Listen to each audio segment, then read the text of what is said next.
Buenas tardes, jóvenes líderes cadeístas 2015. Mi nombre es Diego Salazar, soy conductor de la sesión Decidir en Política. Y en esta sesión nosotros vamos a tener una exposición muy importante sobre cómo nosotros, como activistas, jóvenes universitarios o emprendedores, podemos incidir en el ámbito público, incidir en nuestro sistema político. Para ello contamos con la presencia de Eduardo Dargen, quien es doctor en ciencia política, además escribe en el diario La República y nos va a dar su exposición sobre sistema político y los retos de la reforma institucional. Para los comentarios están Marilori Camarero, quien ha sido asesora en el Congreso, ha trabajado en el Ministerio de Educación y tiene una amplia experiencia en el sector público, y vamos a discutir un poco sobre cuáles son o cómo nosotros podemos influir en el Estado a partir de conocer las reglas para poder generar ese cambio del que todos ustedes en sus comentarios en las anteriores sesiones le han estado mencionando. Muy bien, los dejo con Eduardo. Eduardo, por favor. Bueno, buenas tardes primero, muchas gracias por invitarme, es un gusto estar aquí con tanta gente talentosa y con ganas de hacer cosas. Me han pedido que les hable un poco de sistema político y además los retos de reformar un sistema político. Te voy a comenzar muy pesimista y luego voy a dejar espacio para mejores posibilidades optimistas.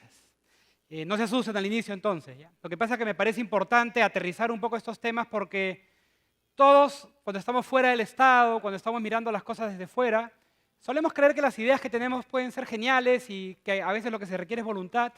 Y es mucho más complicado que eso. La política comparada, mirar otros países, nos enseña mucho sobre las cosas que funcionan y también mucho sobre las que no funcionan.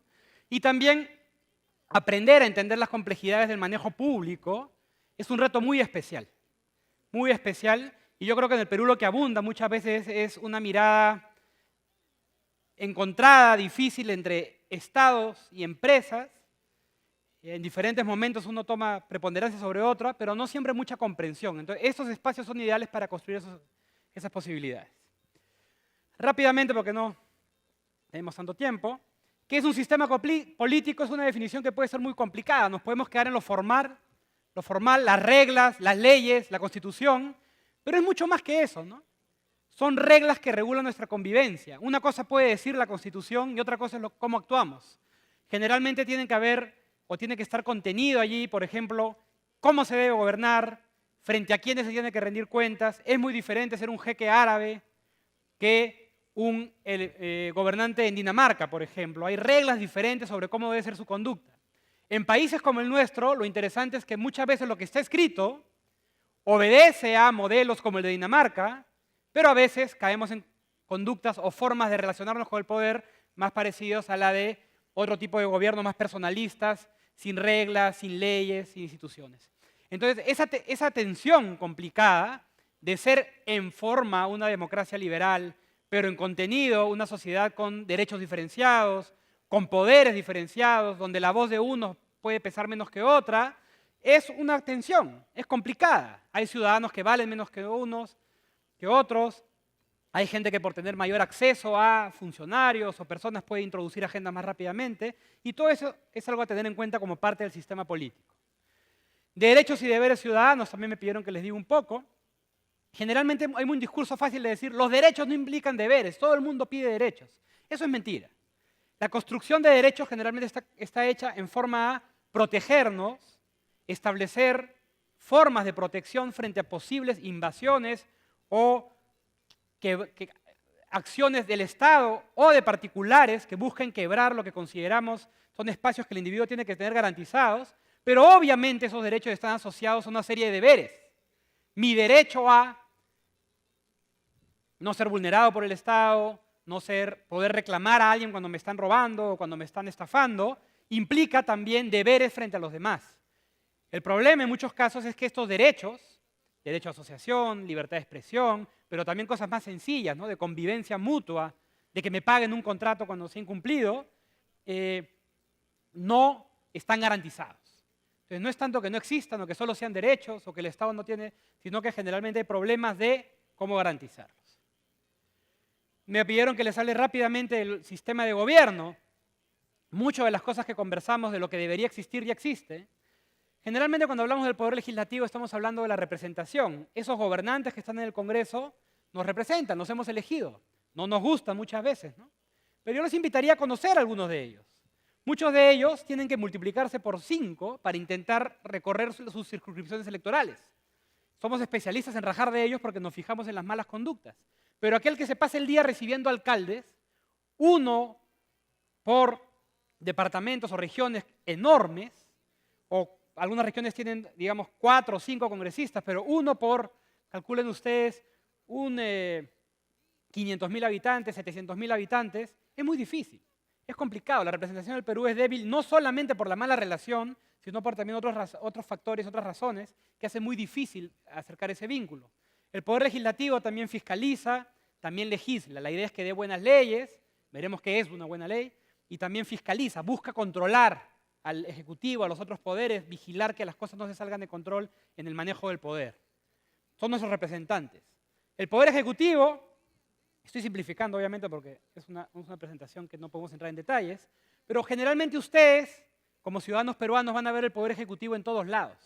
Está presente en ministerios, territorializado, defensa nacional, policía. Es la fuerza pública, externa e interna.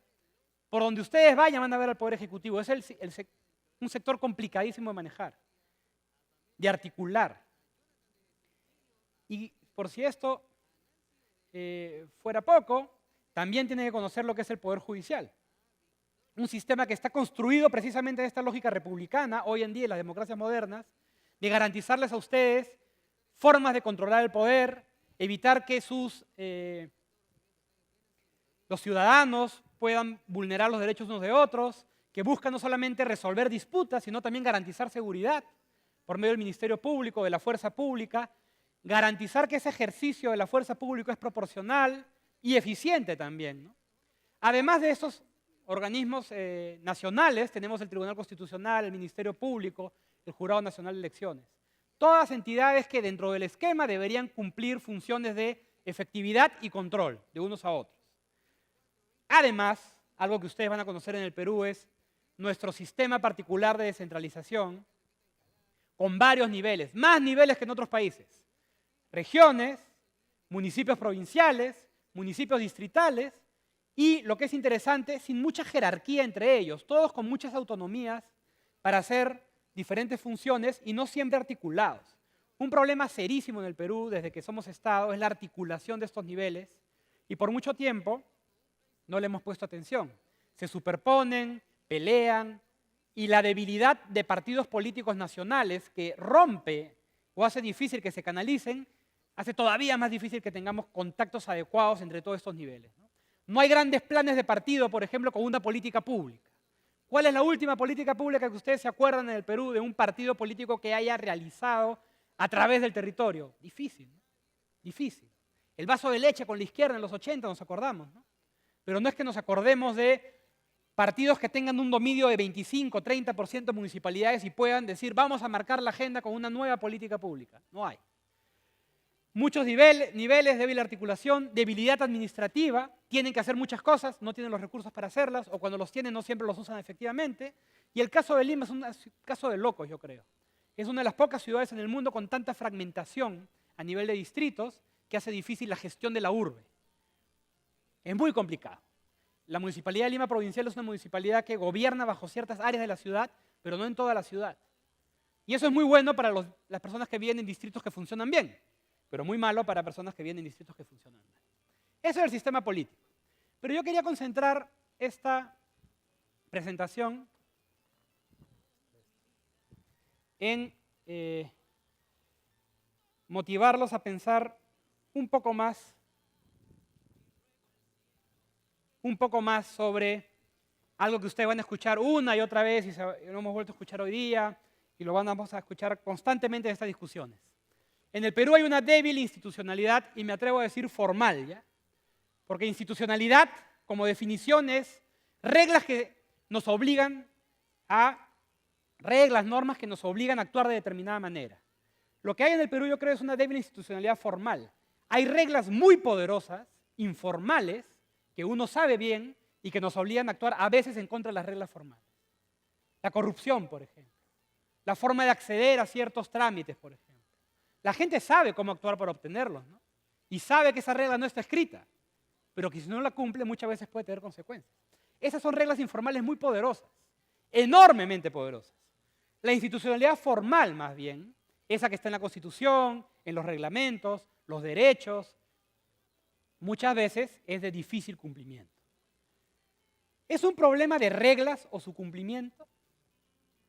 En parte yo creo que es de reglas. Podemos mejorar muchas reglas. Hay reglas que están mal, que a veces traban cosas que no se pueden.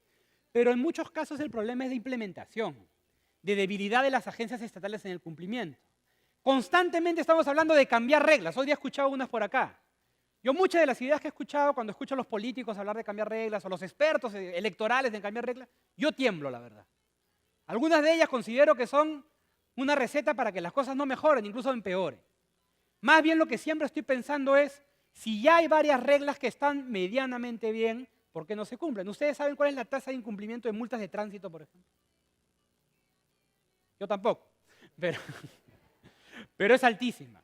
Calcula, digamos, superiores al 60%. ¿Ya? La última cifra que yo hace como 5 años, no debe haber cambiado mucho. ¿Ya? Enorme, gigante. Las multas se dan, no se cumplen. ¿Este es un problema de reglas? ¿Vamos a cambiar las multas de tránsito? ¿O vamos a preocuparme que las agencias estatales y los procedimientos de cobranza sean efectivos? ¿Y qué implica un procedimiento de cobranza efectivo? ¿Quiénes se van a resistir? ¿Quiénes van a pelear? Esa es toda una mirada política compleja. Entonces yo quiero proponerles que hay un riesgo en el discurso optimista del cambio. Hay un riesgo en decir constantemente hay que cambiar la regla, hay que cambiar esto o hay que hacer esto, porque muchas veces el diagnóstico es sencillo. Las instituciones formales son débiles. La solución es sencilla, hay que fortalecerlas. Pero el cómo que es crucial, no lo hablamos mucho. Es un conocido problema en política, es cómo llego a Dinamarca, ¿no? Todo el mundo dice Dinamarca, qué bonito, ¿no? Tiene un gobierno parlamentario, se balancean, los ciudadanos se quejan, demandan buenos servicios, la democracia funciona, renuevan, innovan, hay reglas de innovación, buena educación, buena salud, ¿no? Hay que copiarnos las reglas de Dinamarca. Probablemente ustedes copian las reglas de Dinamarca y no va a suceder Dinamarca en el Perú. Va a suceder otra cosa. No hay un contexto que importa. Les pongo un ejemplo. Libro famoso, todo el mundo lo lee. A mí hay partes que me gustan, partes que no me gustan, pero le dejo la idea general. Acemoglu y Robinson y su libro ¿Por qué fracasan las naciones, los estados? El mensaje que ellos dan es necesitamos naciones con instituciones inclusivas. Reglas que permitan la creatividad individual, el ahorro, un Estado limitado, un Estado que está al servicio de los ciudadanos. Cuando se logra eso, el mundo va bien. Sin embargo, dicen ellos, hay un problema cuando uno lee el libro con cuidado. Cuando uno lo lee por encima, usted va a encontrar a mucha gente decir, ahí está la receta, instituciones inclusivas, ¿no? Pero cuando lo leen con cuidado, sus casos son terribles. Para que Estados Unidos desarrollara instituciones inclusivas, tuvieron que tener colonos semihambrientos y debilidad estatal para no poder capturarlos cuando se escapaban a vivir con los indios y a comer por fuera de las reducciones de las compañías que los habían llevado. Para que haya en Europa Occidental instituciones inclusivas hubo que haber guerras, muertos, masacres, creatividad, descubrimiento del capitalismo. Eso no lo hacemos haciendo más. Para que suceda en Corea del Sur, un vecino que te amenazaba con destruirte, generó e innovó que un régimen agrícola, dictatorial, autoritario de derecho, semifeudal, tuviera que desarrollar instituciones para toda la población, derechos sociales, educación, tecnología, beneficios para las empresas. Pero la presión fue enorme. Y ellos mismos lo dicen, la fortaleza de instituciones extractivas es enorme. La capacidad de esas instituciones que son malas instituciones, que más bien limitan la posibilidad de tener mejores instituciones, son muy poderosas, informales, actores de poder. ¿Cuántas veces en África los líderes han dicho, quiero mejorar mi país? Y es el mismo líder que percibe las rentas de la renta petrolera en su cuenta de banco, ¿no? Y voy a mejorar mi país con estas reformas. Las reformas no se toman en serio. Hay actores que no van a conducir esas reformas. Muchas veces estas reglas están apoyadas por actores con poder, sean políticos, sean económicos, sean de la sociedad civil, sean partidos políticos, que no quieren cambiar o que van a resistir el cambio. Y a veces no es porque sean malos, ¿eh? A veces es porque simplemente tienen diferentes opciones de qué cosa es una buena regla o es una mala regla. Además de eso, en el Perú tienen ustedes un problema de un desafío territorial enorme, ¿no? Ustedes van a escuchar constantemente el Estado es grande, el Estado es ineficiente, el Estado es inoperativo. Mucho de ello es cierto, ¿ya? Las cosas no son verdadero o falso, mucho de ello es cierto. Pero al mismo tiempo, tiene un Estado que no llega a su territorio. En otras formas, el Estado no es lo suficientemente grande ni es lo suficientemente fuerte. Este es el índice que desarrolla indicadores estatales sobre la presencia del Estado en el territorio, hecho por el PNUD en el 2009. Así se ve a nivel de regiones. Lo verde es más presencia estatal, lo rojo es menos presencia estatal. No hay que sorprenderse, la Amazonía, ¿no? No es sorprendente eso. Pero miren cómo se ve a nivel provincial. Es un país fragmentado, con diferencias enormes. Miren Cajamarca.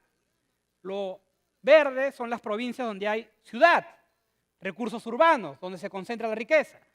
Lo otro, lo rojo, lo amarillo, lo naranja, es generalmente zonas rurales, zonas donde el Estado no llega. Y obviamente eso acarrea muchas veces problemas de desarrollo para las personas que viven ahí, que no es tan sencillo como decir que migren, pues, ¿no?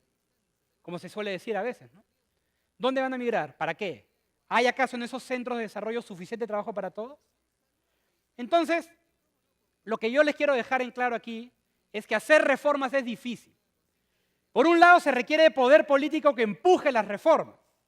Y aquí tenemos partidos políticos muchas veces débiles.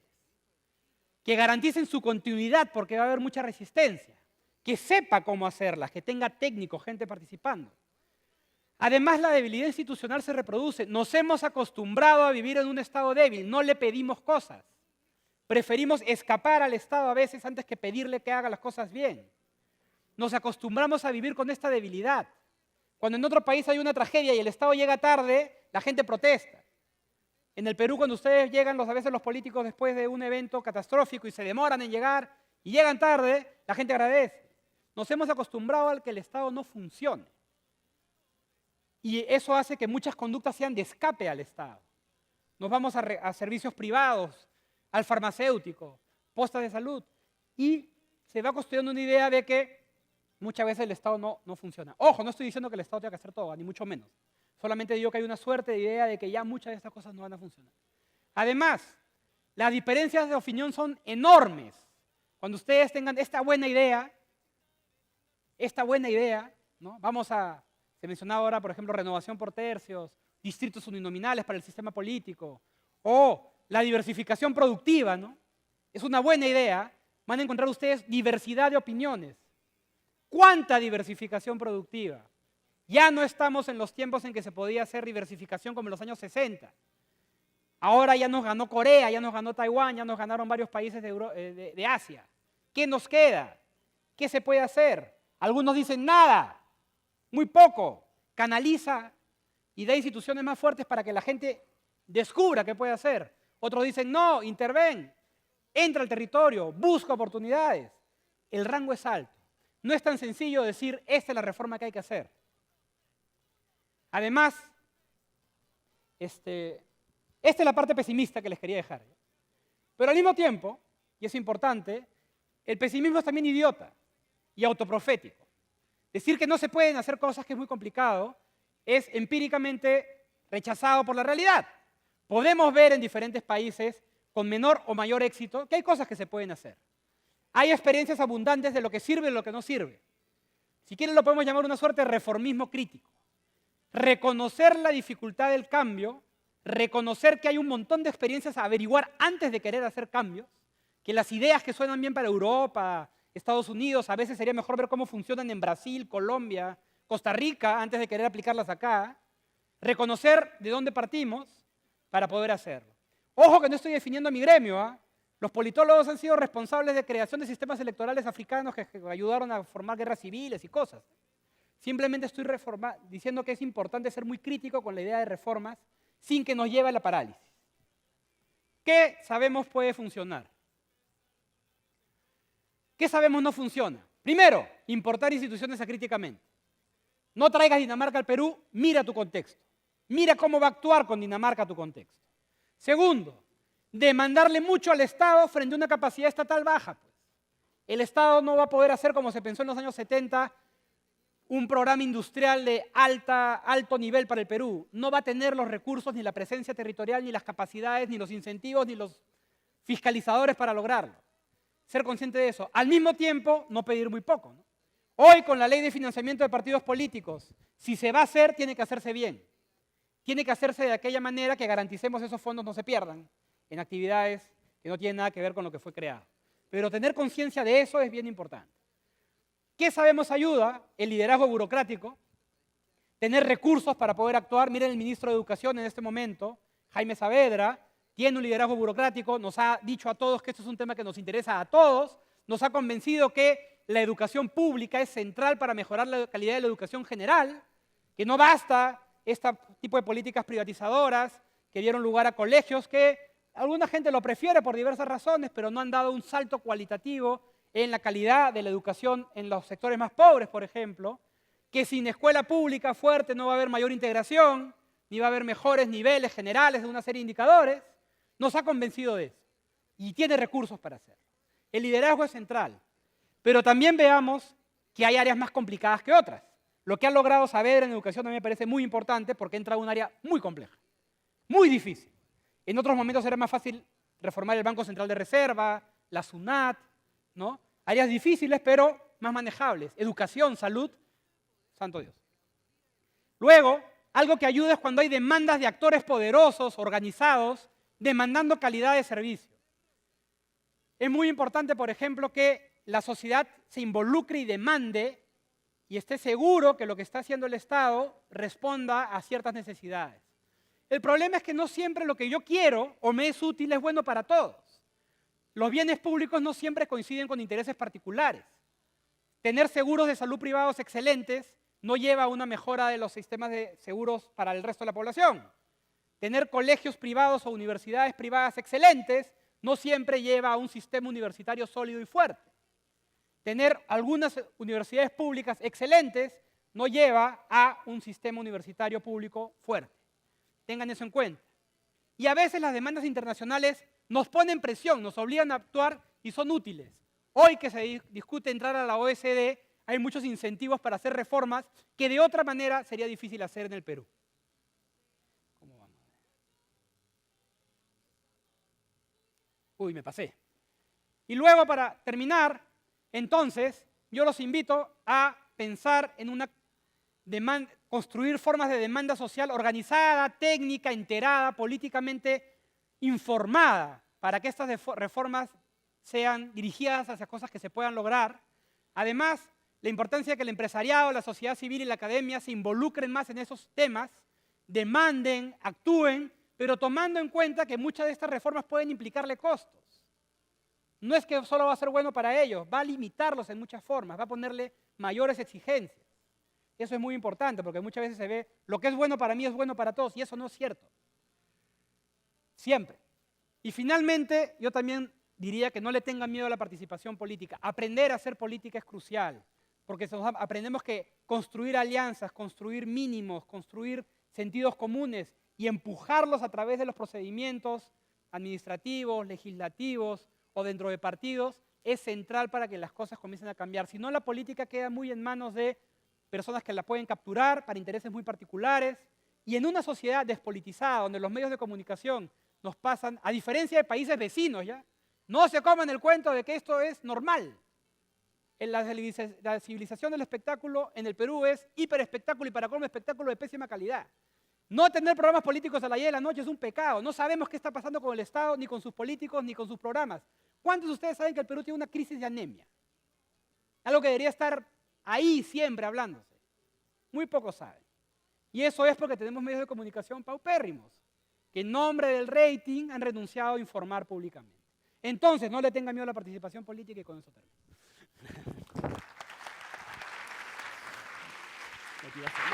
Está bien. Creo que la presentación de Eduardo ha sido bastante completa, bastante general, nos ha permitido tener un panorama más claro de cómo está compuesto nuestro sistema político y cuáles son nuestros derechos y nuestras obligaciones. En ese sentido, hoy nos gustaría escucharlos un poquito. ¿Ustedes conocían sus derechos y sus obligaciones antes de escuchar la presentación de Eduardo? Y si los conocían, ¿cuáles son los que reconocen como más representativos? ¿Quién quiere contarnos un poco? Además, yo me gustaría agregar una pregunta adicional para los jóvenes de aquí.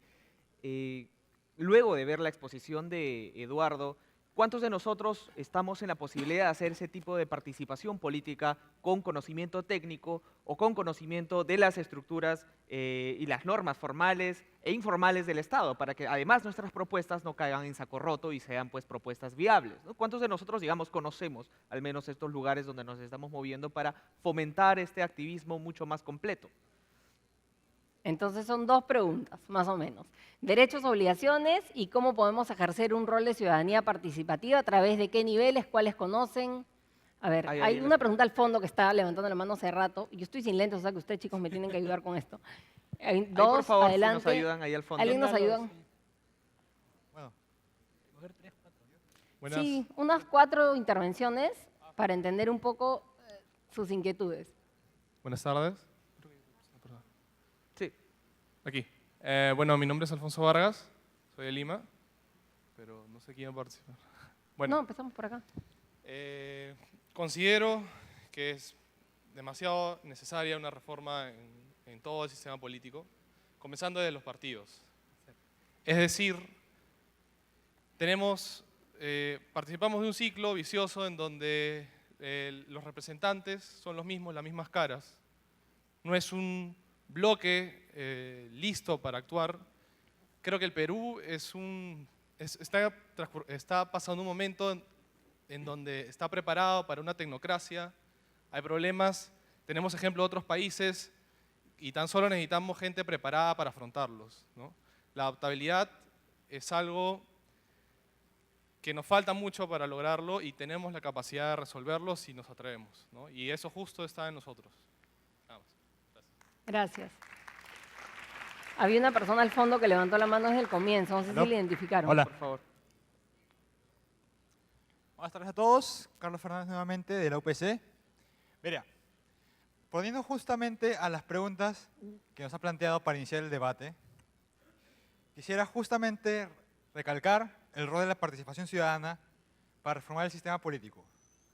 Más que una reforma de partidos, la cual sí es necesaria, no se niega, también hay que hacer una reforma dentro de todos nosotros, porque hagamos mea culpa. Así como existe informalidad, porque justamente compramos al mercado informal, existe un pésimo sistema de partidos políticos. ¿Por qué? 1, no hay fiscalización.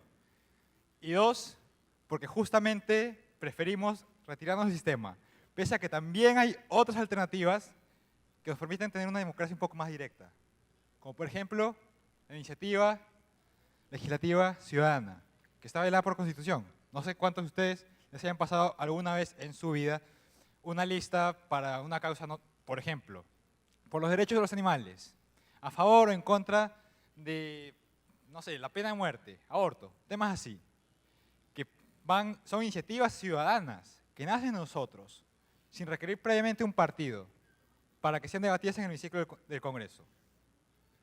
Dejo ello a reflexión y a conocimiento público, por si es que no se conocía. Y bueno, recuerden que un pequeño cambio puede hacer una gran diferencia. Empecemos por nosotros y sigamos adelante. Gracias. Gracias. Sí. Acá, Hay por una favor, persona al señorita. fondo también. Acá adelante y otra atrás.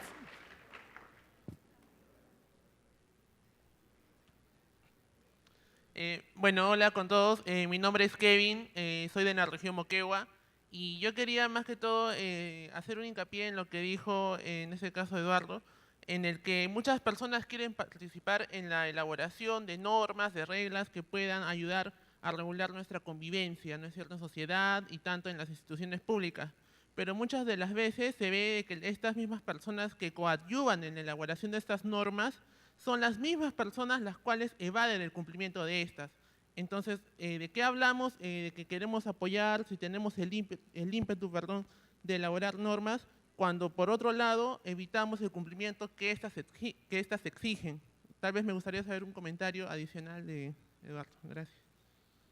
Gracias. Ahí, por favor, la señorita. Y ya es la última, porque no, vamos 4. Buenas. Ya. Hola a todos, me llamo Carlos Paredes del UPC de Economía. Respondiendo a la pregunta, mi derecho es ser escuchado, mi obligación, fiscalizar. Y respecto a lo de partidos políticos, los partidos políticos funcionan con incentivos. Si no le damos incentivos correctos a los partidos políticos en preocuparse por nosotros, en preocuparse por el crecimiento económico, por el desarrollo de la sociedad, jamás lograremos un cambio en la política. Y otra cosa más, habían hablado sobre comunicación paupérrima, que los medios de comunicación han sacrificado cosas por el rating. Creo que una propuesta, y siguiendo una lógica, la lógica de las vacunas, a veces cuando te pones una vacuna, te ponen el virus, pero modificado, para que cree anticuerpos.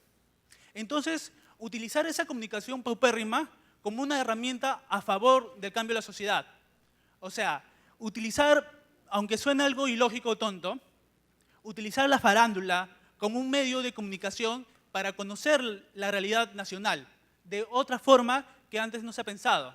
Utilizar las armas y la forma de que llegue la gente, de esa manera vamos a lograr transmitir qué está pasando en el país y no solamente saber qué pasa en programas, realities, etc. Gracias. Gracias. Listo. Ahí podemos parar un momento para poder Paramos un momento, por favor, para poder elaborar las respuestas de Eduardo y generar algunos comentarios al respecto. Eduardo. Sí, no, celebrar el... ¿Se escucha, no? Sí. Celebrar el entusiasmo y las ganas, ¿no? Porque creo que parte de esto, que es algo positivo, es mirar lo que está pasando. Les comentaba el caso de anemia al cerrar, es un caso trágico, ¿no?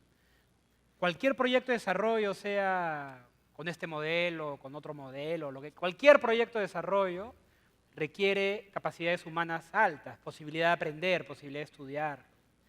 Los niveles de anemia en el Perú, a pesar de ya 15 años de crecimiento fuerte, son enormes. Algo que debería ser una prioridad mínima para que el costo de la anemia sobre los niños es enorme. Entonces, por ejemplo, estar al tanto de eso y estar demandando respuestas y objetivos claros y qué se puede hacer y articular Estado y mercado y empresas, ya sería algo bien importante, una ciudadanía informada. Sí quería refutar o discutir algunas de las cosas que se han dicho, porque creo que es importante decirlo. Son las mismas caras, dicen ustedes, escuché por ahí, son las mismas caras. Eso es falso.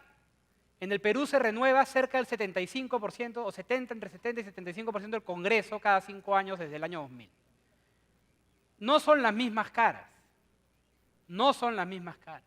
Al revés, tenemos un problema de muchas veces caras nuevas que no conocen cómo funciona el Estado, cuáles son los planes de reforma, qué es el problema de la anemia. Tenemos congresistas que entran y salen del Congreso. No desarrollan base, entran por vínculos particulares. Muchos más los congresistas, pero no son las mismas caras. Yo les diría que más bien lo que deberían ustedes ver es cómo hay congresistas que sí son las mismas caras, que hacen reformas, impulsan cambios, de diferentes bancadas. Algunos me caen mejor que otros, pero por decirle algunos nombres. El congresista Santiago Fujimori limpió de reglas absurdas la legislación nacional en base a un trabajo de 5 años en función a que conocía el Estado. El congresista Víctor Andrés García de la Hunde fiscaliza una serie de temas de corrupción porque se dio cuenta que hay una serie de trafas en los registros públicos. El congresista Daniel Mora trabajó la ley universitaria. Son gente que está trabajando reformas de largo aliento, que van más allá de sus intereses inmediatos. Entonces, más bien, les invito a pensar un poco diferente. Les invito a pensar que identifiquen a aquellos que les caigan bien o mal, estén más cerca de ustedes o no, reconocen que están haciendo cosas. El congresista Andrade está trabajando con municipalidades pequeñas, en gasto. La congresista Taíta ha introducido una serie de temas de derechos también. Búsquenlos, averigüen. Porque esos son los que vale muchas veces la pena apoyar, más allá de que sean exactamente lo que ustedes quisieran de un congresista. Segundo, tecnocracias y burocracia. Los tecnócratas son una solución de emergencia muchas veces. Los tecnócratas no saben de política muchas veces hacia abajo. Les cuesta mucho llevar políticas de largo aliento. Son muy buenos para unas áreas, más complicado para otros. Es un ideal tener tecnócratas en la medida que tienen conocimientos técnicos. Pero muchas veces el tecnócrata no puede hacer la reforma si no tiene apoyo político. Hoy está en juego una ley fundamental, la ley del servicio civil. Está en manos de técnicos de primer nivel, muy capacitados, que tienen todo mi respeto y que además son grandes amigos. Pero sin apoyo político eso no va a avanzar. No va a avanzar más, mejor dicho, porque ya está avanzando bastante.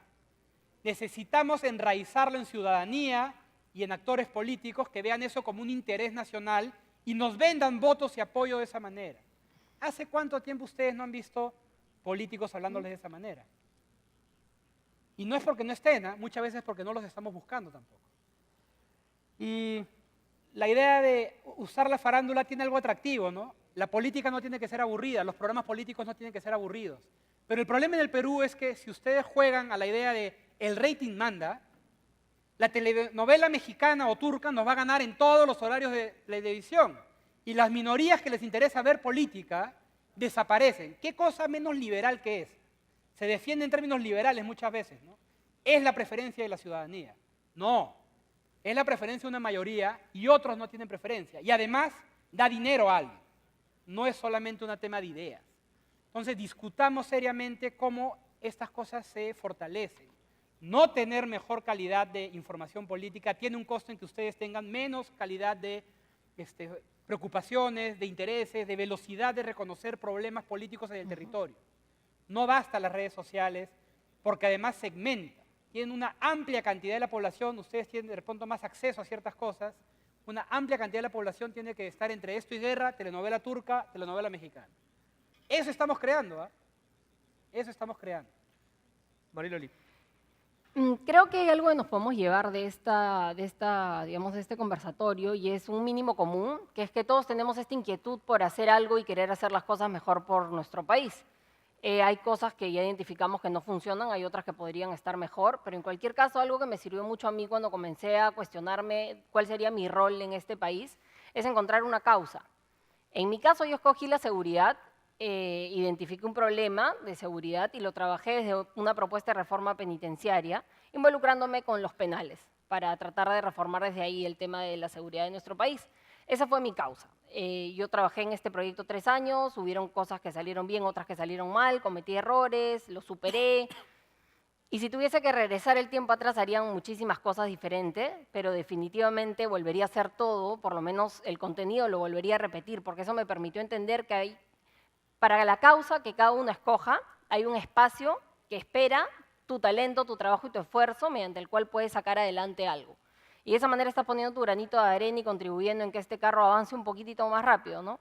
Ese fue mi caso. Diego tiene una experiencia propia también que creo que puede compartir. Bueno, reflexionando parte de lo que ha hablado Eduardo, yo también tuve una causa, muchos de nosotros, todos somos universitarios, algunos de nosotros provenimos de universidades públicas donde hay muchas dificultades en el plano tanto de infraestructura como académico, ¿no? Debo contar que parte de un fracaso político mío en la universidad, porque era parte de un grupo universitario que hacía política, fue comprar libros, 1 billón de soles en libros para la Universidad de San Marcos, donde estudié, tema que se terminó politizando. Ustedes dirán cómo se terminan asignando 1 millón de soles en manos de un tercio estudiantil en una universidad pública para compra de libros, y esto se termina politizando. Pues así es la dinámica de la universidad pública en general, porque hay una serie de reglas informales que pesaron en ese tiempo mucho más. Pero la causa, la experiencia política que puedo sacar de esto es que parte de ese fracaso político me permitió a mí generar un espacio académico, generar un espacio de investigación donde actualmente Eduardo puede dar fe de ello. Tenemos una revista indexada internacionalmente en ciencia política. Digamos, podemos sacar también causas a partir de estos aprendizajes políticos, generando objetivos compartidos, porque al fin, esto es un objetivo compartido que no solamente beneficia personalmente, sino que también tiene un efecto para la comunidad universitaria en la que yo estaba actuando.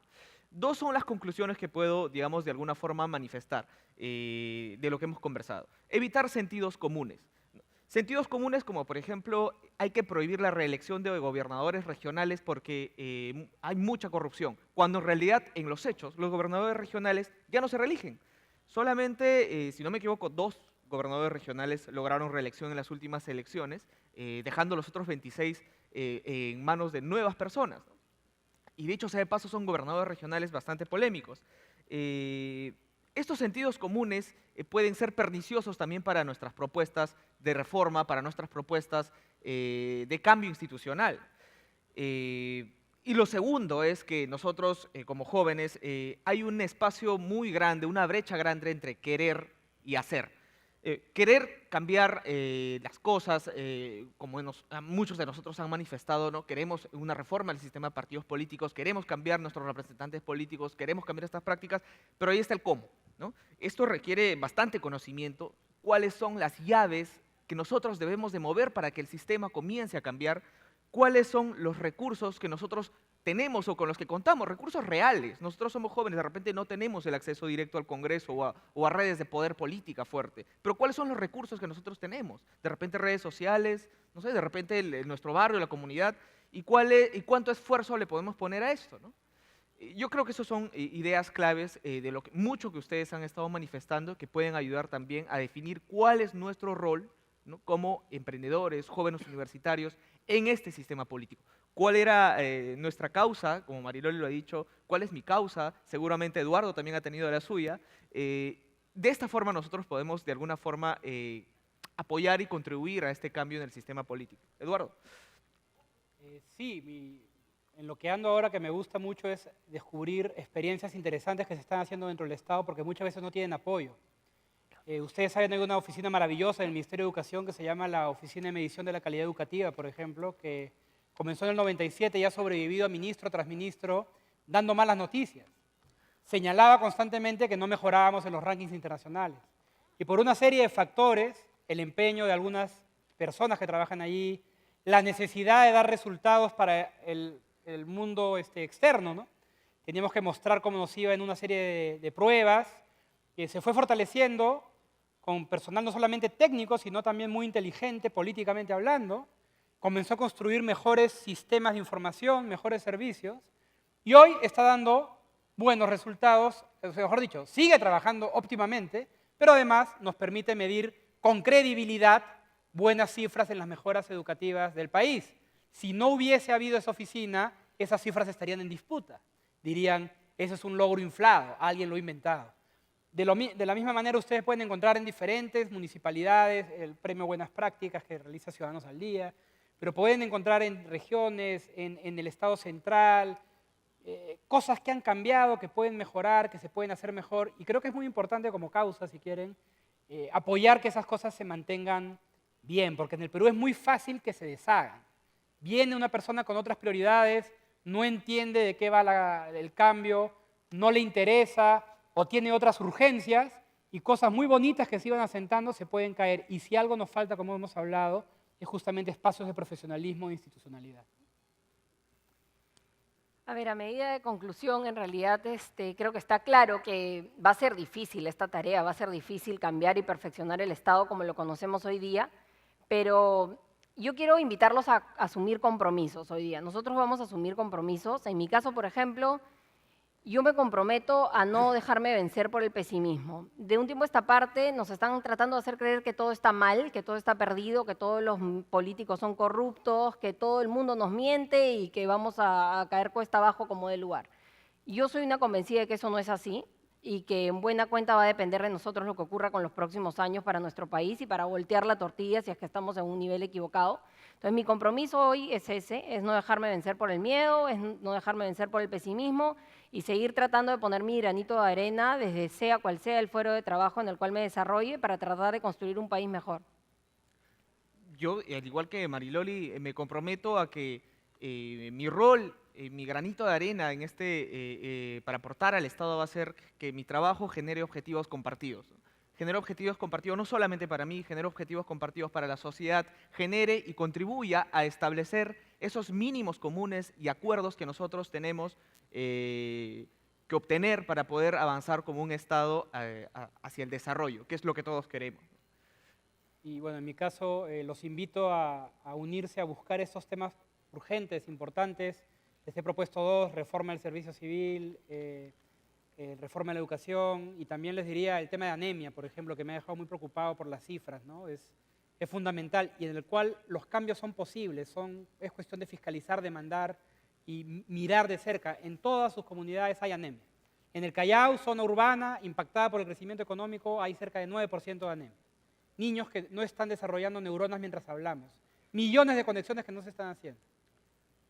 Muy bien, jóvenes del CADE, los invitamos a todos ustedes a hacer un compromiso personal que además generen estos mínimos comunes para que nuestro rol, desde nuestro rol de universitarios, desde nuestro rol de líderes, podamos aportar a cambiar el Estado y apuntarlo hacia lo que nosotros queremos. Gracias, gracias Eduardo, gracias Mariloli.